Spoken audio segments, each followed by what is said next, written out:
বেড়া বকরি দুম্বার দিকে খবর নাই, ঘুমায়া থাকে। তাই নাকি? মা খাদিজা একদিন রওনা হলেন, দেখি কি করে ঘুমাই। যাইয়া দেখে বেড়া বকরি দুম্বা ছেড়ে দিয়ে আমার আপনার নবী ঘুমিয়েছে। বড় বড় অজগর সাপ এসে নবীজির মাথার উপর ফনা ধরে ছায়া দিতেছে। খাদিজা বলেন, না না, এই রাখালের বকরি জংলার বাগে নিবে না।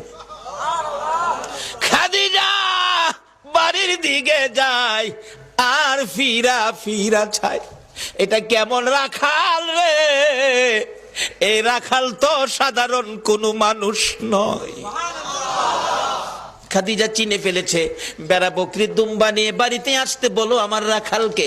আমার নবী দুপুর বেলায় বেড়া বকরি দুম্বা নিয়ে বাড়িতে রওনা হলে খাদিজা বাংলা রুমে বসে বসে দেখে, এটা কেমন রাখাল রে?